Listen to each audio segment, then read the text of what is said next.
Sophia Keaveney was a West End leading lady in the making, appearing in hit musical Matilda and studying at the Italia Conti Academy of Theatre Arts and attending the BRIT School. At age 15, life took a different turn when Sophia was diagnosed with a cancerous tumour in the brain. She's joining us now to share her story. Hello, Sophia, how are you?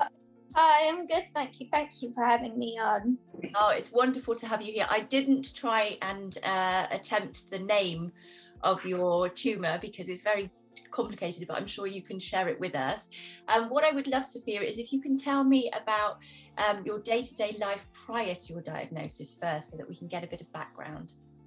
Yeah, I was a performer, and I mean, my whole life was just performing. So I would go to, like you said, I went to performing arts schools, and then after those days, I would just go and still go on to like singing and dancing classes. My life is just basically non-stop on just me focusing on being a performer. So that was my one goal. So most of my time was dedicated to improving myself in that kind of way. Beautiful. It sounds like you had a really super busy lifestyle prior. I'm one of those people that I would rather be busy than to be sat in like at home watching TV or anything like that. Yeah, great. And then you told me that you started to feel unwell while she was sitting your exams. Mm-hmm. And I remember you saying that the doctors thought that the headaches that you were having were stress related to begin with. Talk me through from when you first started to feel ill right through to the moment that you got your diagnosis. Yeah, I was getting these bad headaches, and I mean, the first couple of times it happened, I was like, oh, it's probably just I'm not drinking enough or I'm not sleeping enough, and it didn't really do much. And then it started being a bit more regular, so I was a bit more like, oh, these aren't normal.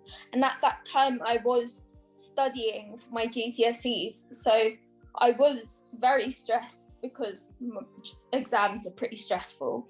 But yeah, so we went to the GP and we told them that I was going through GCSEs, so they immediately came back with the fact that it was due to stress. It was like migraines due to stress, and they gave me like loads and loads of migraine medicines, and I would take them every single day and I wouldn't feel any better. So we went back and then they just said, oh no, it's still a migraine, nothing needs to happen.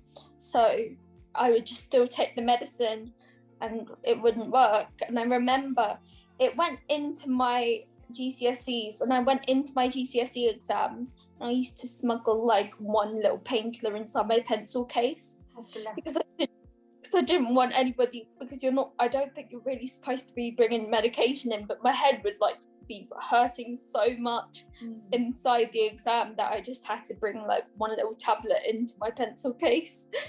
And yeah, and I mean, it only started getting really bad was when I was vomiting, and I was vomiting non-stop. And that's when my mum and dad called 999, and we went to A&E, and then we got a x-ray done. But that was very kind of reluctant because they weren't really keen on doing an x-ray, because they did think it was just strain headaches, like stress and everything. Yeah. But in the end, they diagnosed me with a Medulloblastoma. And yeah, and ever since then I've been trying to get treatment and try and stay away from it as much as I can. Yeah, I can imagine. And you mentioned before as well that that when you had your initial diagnosis that you were in denial, even after you had your first surgery. When did the reality set in that this was actually happening, and how did you process that? Well, when they did tell me, I was with my dad and my sister, because my mum had looked after me the night before. So she went back home during the day just to get washed up and stuff.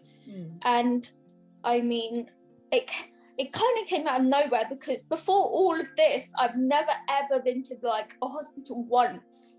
I would I've never broken a bone. I've never done anything that's like, I've never had stitches. I've never had a surgery. I've never had anything to do with hospital. So it was a bit odd that the first time it would be something that serious. So we weren't expecting anything like that. We were pretty much expecting them to say, yeah, it's just as we thought, it's just a stress headache and stuff like that. But yeah, when they said it, I do remember my brain was kind of just blank, and I was so confused. And I mean, my mum and my dad and my sister were like in tears, and I remember just sitting there and I almost laughed because I was just a bit of me just couldn't handle the fact that that was happening. So I kind of think I was like thinking it was a joke. So I kind of sat there and just laughed at the doctor. But yeah, so I still remember when they said, you need to go into surgery. And I was like, okay. And I just went back on my phone. I was laughing along with my sister that day. I didn't even realise what I was getting myself into. And then I think after spending some time in the critical care unit, because I was on so many drugs at that time, I wasn't really aware of my surroundings and what was happening. But I think it was around 3 weeks after I had all of my brain surgeries, I finally, I went to my dad and I just turned around and said, Dad, do I have cancer? And he said yes. And that was when I realised that I had cancer.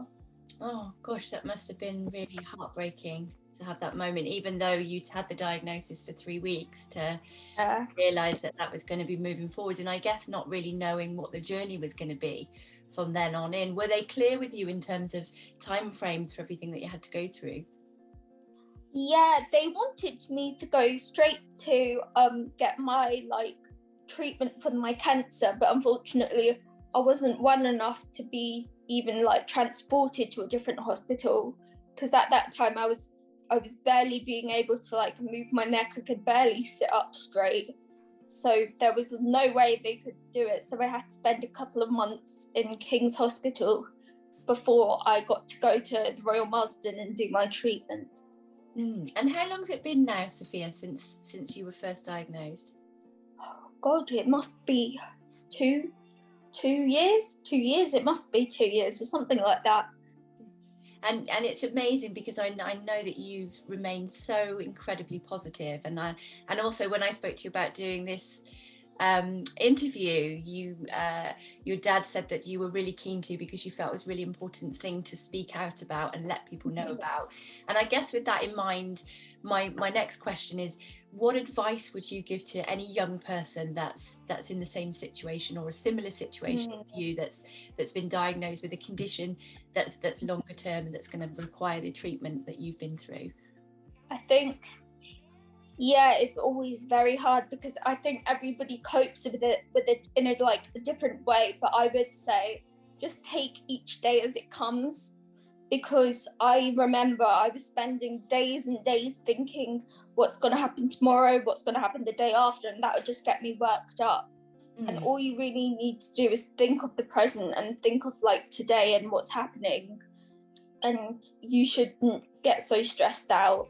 And I would always tell myself, if I'm feeling bad or if I'm feeling sick or I'm in pain because of my chemo, the cancer cells are going to be feeling 10 times worse. So you're actually much stronger than that is. So you're dealing with the lighter side of it, while the cancer is going to get the main brunt of it all. And the main thing I would say to cancer patients is that it's all right to cry and be sad, and it's all right to be angry and to lash out and go crazy a bit, because not a lot of people have to really deal with that kind of pain at such a young age. I would just say, just if you feel like crying, cry. If you feel like getting angry and punching your pillow, you just punch your pillow. Just get all your emotions out, because it's not very healthy to just try and keep them in and try and pretend you're strong, because you're stronger anyway, because you're going through this. So you're strong in the first place, so you don't need to try and pretend you're okay when you're not. That's a really important piece of advice, actually, Sophia. I think that's a really a wonderful gift that you might have given to somebody there, because, you know, if you think about your physical health is suffering anyway, the last thing that you need is to have your mental health suffering. And we as human beings have got a rainbow of emotions, so, you know, we should be able to express them when we feel them, particularly when there's somebody who's going through something that that is very extreme, and I imagine a massive emotional roller coaster for you. With that in mind, how are you doing now? How is your health? And also, you know, do you have an end for when your treatment will be? What's the future holding for you? Well, currently I am in remission. I'm having 4 monthly, I think, something like that. I have MRIs every 4 months or 3 months. And currently, I mean, I'm free of cancer, so I'm happy about that. But unfortunately, I'm still having chronic sickness due to the place where the cancerous brain tumour was. So I still vomit and I still feel nauseous and stuff like that. And obviously, because of everything, I'm in a wheelchair, so my mobility is not good at all. But right now I'm in school and I'm doing A-levels and I'm trying to study. I want to be a radiographer. So I'm trying to get into university so I can go and study like radiography and just hopefully become somebody that can help other people like me who like has to go through the same thing as me, and I want to be able to diagnose them as quick as possible. That's incredible to think that the journey that you've gone on has actually inspired you to take a different direction with your career. Is that it for you in the acting and all of that now? You're just on the... I mean, it is a very, very fun like hobby. I'll never ever stop singing and acting and dancing, because it is just like how I have fun. That's basically most of my life before, so I don't think I could ever give up on it. But after this experience, my main kind of dream is to just help other people going through the same thing as I was going through. That's just amazing, and you know, what a wonderful thing that it's put you on a different pathway to something now that you're it sounds like you're even more passionate about doing that than you are about doing the acting and stuff, but great that you get to keep that as a hobby as well, because it's important to have fun, isn't it? And to do something that you really love doing like that, so that's really beautiful. Thank you so much for taking the time to share your story. It's really, really wonderful to hear you. I'm so delighted, Sophia, to hear that you're in remission. Long may that last. And really look forward to catching up with you very soon. Yeah, thank you.